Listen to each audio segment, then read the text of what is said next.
அனைவருக்கும் வணக்கம். என்னோட பேர் சரண்ராஜ். நம்ம சேனலில் பார்த்தீங்க அப்படின்னா தினமும் வந்து 10 கொஸ்டினாக டெஸ்ட்டாக பார்த்துட்டு இருக்கோம். இந்த வீடியோவில் 10 கொஸ்டின் தான் டெஸ்ட்டாக பார்க்க போகிறோம். ஸோ அதனால் எந்த இடத்தையும் தள்ளி பார்க்காம வீடியோ தொடர்ச்சியாக பாருங்கள். கண்டிப்பாக உங்களுக்கு பயனுள்ளதாக இருக்கும். ஓகே ஃப்ரெண்ட்ஸ், வாங்க நம்ம வீடியோக்குள்ளே போகலாம். கொஸ்டின் 1. உவமை கவிஞர் என்று அழைக்கப்படக்கூடிய கவிஞர்.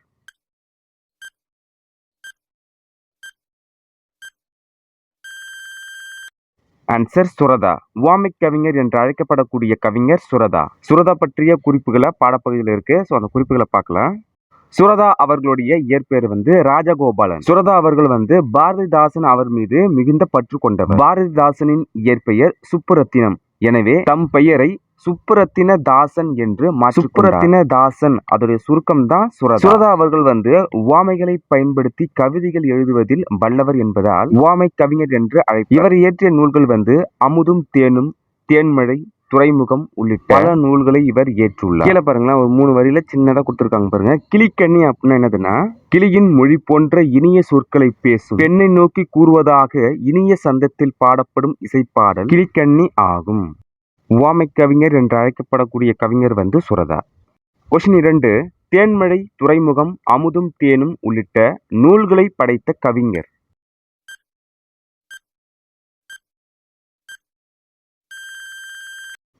ஆன்சர் சுரதா.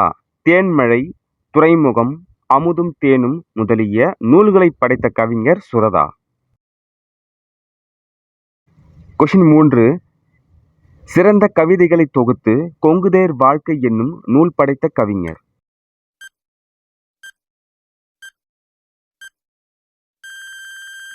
ஆன்சர் ராஜமார்த்தாண்டன். சிறந்த கவிதைகளை தொகுத்து கொங்குதேர் வாழ்க்கை என்னும் நூலை படைத்தவர் ராஜமார்த்தாண்டன். ராஜமார்த்தாண்டன் இவர் பற்றியான அந்த குறிப்புகள் வந்து பாடப்பகுதியில் இருக்கு. ஸோ அதை பார்க்கலாம்.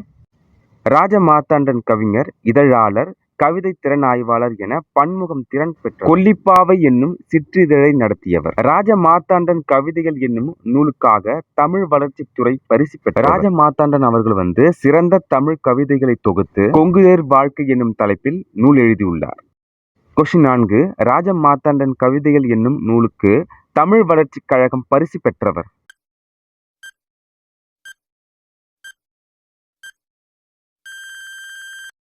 ஆன்சர் ராஜமார்த்தாண்டன்.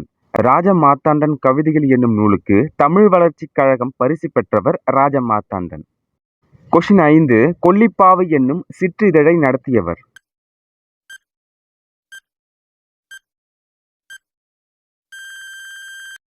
ஆன்சர் ராஜமார்த்தாண்டன். கொல்லிப்பாவை என்னும் சிற்றிதழை நடத்தியவர் ராஜமார்த்தாண்டன். கொஸ்டின் 6. தமிழகத்தில் புலிகள் காப்பகம் அமைந்துள்ள இடம்.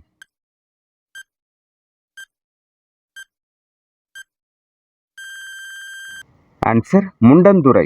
தமிழகத்தில் புலிகள் காப்பகம் அமைந்துள்ள இடம் வந்து முண்டந்துறை. களக்காடு முண்டந்துறை இந்த புலிகள் காப்பகம் எங்க இருக்குன்னு பார்த்தீங்க அப்படின்னா நெல்லை மாவட்டத்தில் இருக்கு.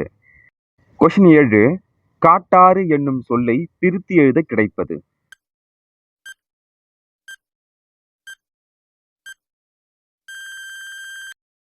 ஆன்சர் காடு கூட்டல் ஆறு, காட்டாறு.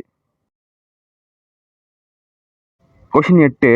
தமிழ்நாட்டில் வனக்கல்லூரி அமைந்த இடம்.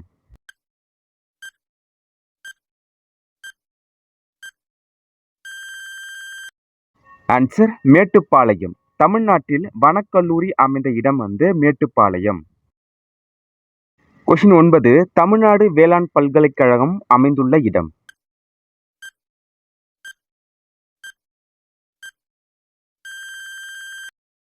ஆன்சர் கோவை. தமிழ்நாடு வேளாண் பல்கலைக்கழகம் அமைந்த இடம் கோவை. கொஸ்டினை எப்படி வேணாலும் கேட்பாங்க. தமிழ்நாடு வேளாண் பல்கலைக்கழகம் அமைந்துள்ள இடம் வந்து மேட்டுப்பாளையம் தான். ஆனால் வந்து அது எந்த மாவட்டத்தில் இருக்குன்னா கோவை மாவட்டத்தில் இருக்கு. கொஸ்டின் 10. கேட்கும் ஆற்றலும் மோப்ப ஆற்றலும் மிகுதியாக உள்ள விலங்கு.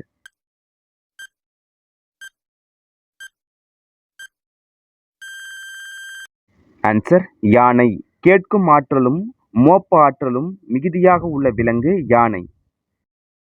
இந்த 10 கொஸ்டின்ல நீங்க எத்தனை கொஸ்டின் சரியா ஆன்சர் பண்ணீங்கன்னு சொல்லிட்டு இந்த வீடியோ கமெண்ட் பாக்ஸ்ல கமெண்ட் பண்ணுங்க. கொஸ்டின் 1. இந்திய நாடு மொழிகளின் காட்சி சாலையாக திகழ்கிறது என்றவர். ஆன்சர் அகத்தியலிங்கம். இந்திய நாடு மொழிகளின் காட்சி சாலையாக திகழ்கிறது என்றவர் அகத்தியலிங்கம். கொஸ்டின் 2. திராவிட மொழிகளின் ஒப்பிலக்கணம் என்னும் நூலின் ஆசிரியர். Answer Caldwell. திராவிட மொழிகளின் ஒப்பிலக்கணம் என்னும் நூலின் ஆசிரியர் கால்டுவெல். கொஸ்டின் 3. திராவிடம் என்ற சொல்லை முதலில் குறிப்பிட்டவர் யார்? ஆன்சர் குமரிலபட்டர். திராவிடம் என்ற சொல்லை முதலில் குறிப்பிட்டவர் குமரிலபட்டர். கொஸ்டின் 4. திராவிட மொழிகள் மொத்தம். ஆன்சர் திராவிட மொழிகள் மொத்தம் 28. கொஸ்டின் 5. தமிழ் மொழியின் பழமையான இலக்கண நூல் எது? ஆன்சர் தொல்காப்பியம். தமிழ் மொழியின் பழமையான இலக்கண நூல் தொல்காப்பியம். கொஸ்டின் 6. லீலா திலகம் எம்மொழியின் பழமையான இலக்கண நூல்? ஆன்சர் மலையாளம். லீலா திலகம் என்பது மலையாளத்தின் பழமையான இலக்கண நூல். கொஸ்டின் 7. யாமறிந்த மொழிகளிலே தமிழ் மொழி போல் இனிதாவது எங்கு காணோம் என்று பாடியவர்? ஆன்சர் பாரதியார். யாமறிந்த மொழிகளிலே தமிழ் மொழி போல் இனிதாவது எங்கு காணோம் என்றவர் பாரதியார். கொஸ்டின் 8. சென்றியு என்பது தமிழ் இலக்கியத்தின் வடிவம் கவிதை. கொஸ்டின் 9. நிகரில்லா காப்பிய பூவனங்கள் உன் நெஞ்சம் நடத்தும் ஊர்வலங்கள் என்றவர். இதுல ஒரு சின்ன கான்செப்ட் ஒன்று புரிஞ்சுக்கங்க. ஊர்வலம் எங்க நடக்கும்? ஊர்வலம் ரோட்ல நடக்கும். அதனால இதை ஞாபகம் வச்சுங்க. ஈரோடு தமிழன்பன். நிகரில்லா காப்பிய பூவனங்கள் உன் நெஞ்சம் நடத்தும் ஊர்வலங்கள் என்றவர் ஈரோடு தமிழன்பன். 2004ஆம் ஆண்டு சாகித்ய அகாதமி விருது பெற்ற தமிழன்பன் நூல்? ஆன்சர் வணக்கம் வள்ளுவ. 2004ஆம் ஆண்டு சாகித்ய அகாதமி விருது பெற்ற தமிழன்பன் நூல் வணக்கம் வள்ளுவ. கொஸ்டின் 11. இனிமையும் நீர்மையும் தமிழனல் ஆகும் என்று கூறும் நூல்? ஆன்சர் பிங்கள நிகண்டு. இனிமையும் நீர்மையும் தமிழனல் ஆகும் என்று கூறும் நூல் பிங்கள நிகண்டு. கொஸ்டின் 12. உலக தாய்மொழி நாள் பிப்ரவரி 21. உலக தாய்மொழி நாள் பிப்ரவரி 21. கொஸ்டின் 13.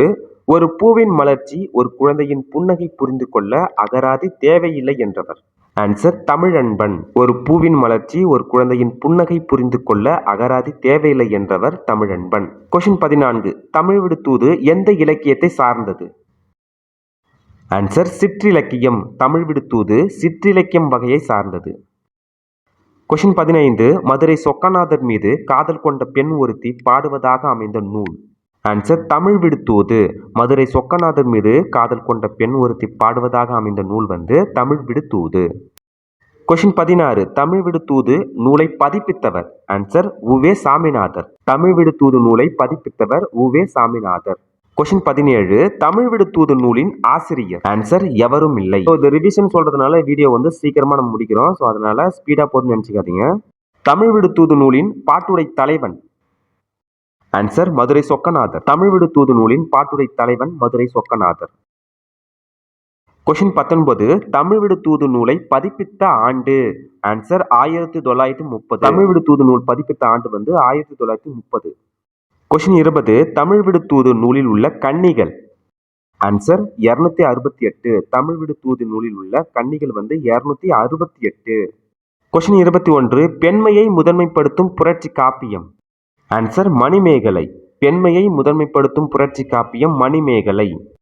கொஸ்டின் 22. மணிமேகலையின் காதைகள் 30. மணிமேகலையின் காதைகள் 30.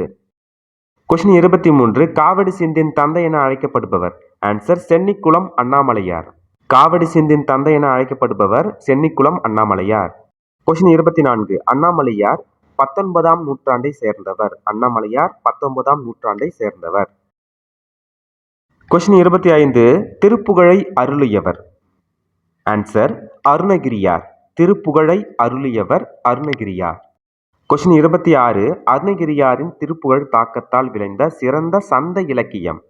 ஆன்சர் காவடி சிந்து. அருணகிரியாரின் திருப்புகழ் தாக்கத்தால் விளைந்த சிறந்த சந்த இலக்கியம் காவடி சிந்து. கொஸ்டின் 27. தமிழில் முதலில் வண்ண சிந்து பாடியவர்? ஆன்சர் அண்ணாமலையார். தமிழில் முதலில் வண்ண சிந்து பாடியவர் அண்ணாமலையார். கொஸ்டின் 28. அண்ணாமலையார் டேஸ் அவையில் அரசவை புலவராக இருந்தார்? ஆன்சர் இருதயால மருதப்ப தேவருடைய. அண்ணாமலையார் இருதய மருதப்ப தேவருடைய அவையில் அரசவை புலவராக இருந்தார். கொஸ்டின் 29.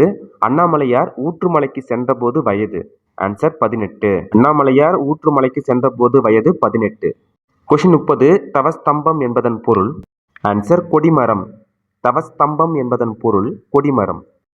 கொஷின் 31 நான் வந்தேன் இதில் வரும் பயனிலை. ஆன்சர் வினை பயனிலை. நான் வந்தேன் என்பது வினை பயனிலை. கொஷின் 32 சொன்னவள் கலா இதில் வரும் பயனிலை. ஆன்சர் பெயர் பயனிலை. சொன்னவள் கலா இதில் வரும் பயனிலை வந்து பெயர் பயனிலை. கொஷின் 33 அவன் திருந்தினான் எவ்வகை தொடர். அவன் திருந்தினான் என்பது தன்வினை தொடர். கொஷின் 34 பகுபத உறுப்புகள் எத்தனை வகைப்படும். ஆன்சர் 6. பகுபத உறுப்புகள் 6 வகைப்படும். கொஷின் 35 நீர்நிலைகளோடு தொடர்பில்லாதது எது. ஆன்சர் புலரி. புலரி அப்படின்னு என்னதுன்னா சூரிய உதயம், அதுதான் புலரி. கொஷின் 36 கல் அணையின் கட்டுமான உத்தியை கொண்டு கட்டப்பட்ட அணை. ஆன்சர் தௌலீஸ்வரம். கல் அணையின் கட்டுமான உத்தியை கொண்டு கட்டப்பட்ட அணை வந்து தௌலீஸ்வரம். கொஷின் 37 உலக சுற்றுச்சூழல் தினம் கொண்டாடப்படும் நாள். Answer June 5. உலக சுற்றுச்சூழல் தினம் கொண்டாடப்படும் நாள் வந்து ஜூன் 5. ஜூன் 6 வந்து இந்த வருடத்துக்கான குரூப் 4 எக்ஸாம் வந்து வருது. கொஷின் 38 நிலமும் மரமும் உயிர்கள் நோயின்றி வாழ வேண்டும் எனும் நோக்கில் வளர்கின்றன என கூறியவர். ஆன்சர் மாங்குடி மருதனார். நிலமும் மரமும் உயிர்கள் நோயின்றி வாழ வேண்டும் என்னும் நோக்கில் வளர்கின்றன என்று கூறியவர் மாங்குடி மருதனார். கொஷின் 39 கிராண்ட் அணைக்கட் என்று அழைக்கப்படுவது கல்லணை. கிராண்ட் அணைக்கட் என்று அழைக்கப்படுவது கல்லணை. கொஷின் 40 மாமழை போற்றுதும் என்று போற்றியவர். ஆன்சர் இளங்கோவடிகள். மாமழை போற்றுதும் என்று பாடியவர் வந்து இளங்கோவடிகள். கொஷின் 41 பாரதியார் வழித்தோன்றல் பாரதிதாசனின் மாணவர். ஆன்சர் கவிஞர் தமிழ் ஒளி. பாரதியார் வழித்தோன்றல் பாரதிதாசனின் மாணவர் வந்து கவிஞர் தமிழ் ஒளி. கொஷின் 42 மிசை என்பதன் எதிர்சொல் என்ன. ஆன்சர் கீழே. மிசை என்பதன் எதிர்சொல் கீழே. கொஷின் 43 பொருந்தாத இணையை தேர்ந்தெடு. ஆப்ஷன் இ பொருந்தாதது. சேக்கிழார் அதற்கு வந்து என்ன வரும் பெரிய புராணம். கொஷின் 44 திருத்தொண்டர் திருவந்தாதி பாடியவர். ஆன்சர் நம்பியாண்டார் நம்பி. திருத்தொண்டர் திருவந்தாதி பாடியவர் நம்பியாண்டார் நம்பி. கொஷின் 45 பெரிய புராணத்தில் திருநாடு என குறிப்பிடப்படுவது. ஆன்சர் சோழநாடு. பெரிய புராணத்தில் திருநாடு என குறிப்பிடப்படுவது சோழநாடு. கொஷின் 46 திருத்தொண்ட தொகையை பாடியவர். ஆன்சர் சுந்தரர். திருத்தொண்ட தொகையை பாடியவர் சுந்தரர். கொஷின் 49 சேக்கிழார் வாழ்ந்த காலம். ஆன்சர் 12ஆம் நூற்றாண்டு. சேக்கிழார் வாழ்ந்த காலம் 12ஆம் நூற்றாண்டு, கிபி 12ஆம் நூற்றாண்டு. கொஷின் 48 பண்டைய தமிழர்களின் வரலாறு அடங்கிய பண்பாட்டு கருவூலம். ஆன்சர் புறநானூறு. பண்டைய தமிழர்களின் வரலாறு அடங்கிய பண்பாட்டு கருவூலம் புறநானூறு. கொஷின் 49 திமிலுடன் கூடிய காளை ஒன்றை ஒருவர் அடக்க முயல்வது போன்ற ஓவியம் டேஸில் உள்ளது. ஆன்சர் கல்லூத்து மேட்டுப்பட்டி. திமிலுடன் கூடிய காளை ஒன்றை ஒருவர் அடக்க முயல்வது போன்ற ஓவியம் கல்லூத்து மேட்டுப்பட்டியில் உள்ளது. இந்த ஊர் எங்க இருக்குன்னு பார்த்தீங்கன்னா மதுரை மாவட்டத்தில் இருக்கு. கொஷின் 50 காளை சண்டையை தேசிய விளையாட்டாக கொண்ட நாடு. காளை சண்டையை தேசிய விளையாட்டாக கொண்ட நாடு வந்து ஸ்பெயின். இந்த 50 கொஷினுமே நம்ம ஏற்கனவே டெஸ்ட்டாக பார்த்துருக்கோம். ஸோ அதனால நம்ம ரிவிஷனாக பார்த்தோம் இந்த வீடியோவில். இந்த வீடியோ பதிவு கண்டிப்பாக உங்களுக்கு பயனுள்ளதாக இருக்கும்னு நினைக்கிறேன். அடுத்த வீடியோ பதிவு சந்திப்போம். நன்றி, வணக்கம்.